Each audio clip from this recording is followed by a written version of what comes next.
Now, the other thing that's very important here is, and I got to get this point in because it's critical, is an athlete has a love-hate relationship with his or her sport. Let's be real clear about that. No one loves it all the time. They hate it at times. It goes back to the toast when you fail. It's a love-hate relationship. And when I work with athletes, it's amazing the sigh of relief that comes over them when they hear that. Oh, really? Yeah. Yeah. Professional baseball players. They come around the curve, they see Tampa Bay Stadium. Ugh. Ugh. There are days that it's like that. And there are days you got to just fake that you feel good and get to your place in the locker room.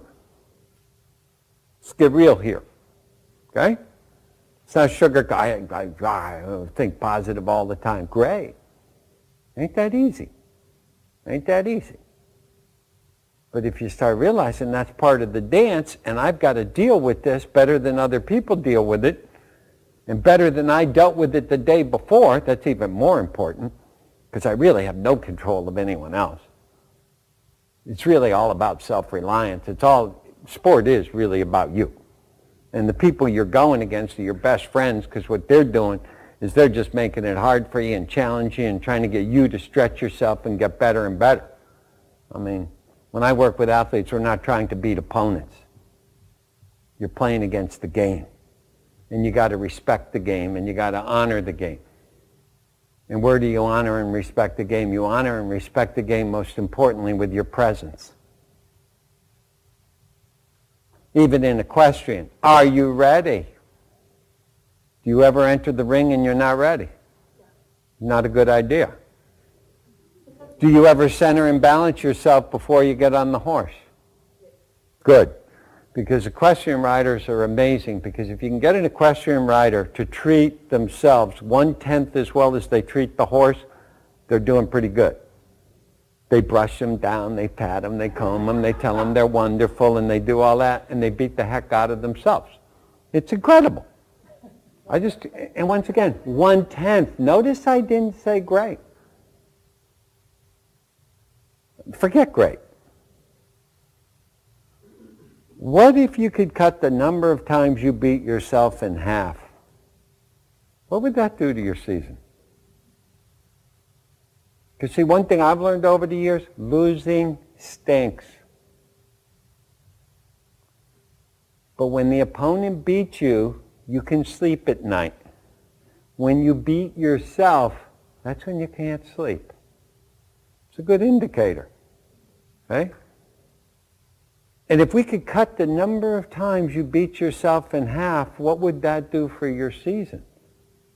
In golf, the number of shots you made that you weren't committed to, and you didn't go through the proper routine that you've been working on.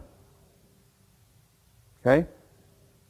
And not that routine's going to make you feel great and perfect and totally connected with your shot, but it sure as heck is going to make you feel more connected than if you didn't do the routine. Yeah. And you want to talk about trust? Can you trust, if you only got 60% of your game, can you trust 100% of that 60 and stop dwelling on the 40 that isn't there? Oh, poor you. That's where trust has to be practiced. Trust in what I got. Trust in with my nose bleeding and my lip bleeding. And I'm trusting the plan, man. I'm taking my jabs. I'm absorbing my blows. And I'm not giving roundhouses. I'm just giving a jab and letting them know I'm in there. And staying with it and grinding and grinding and grinding. And that's practiced in practice. Practice is where the action is. Big time.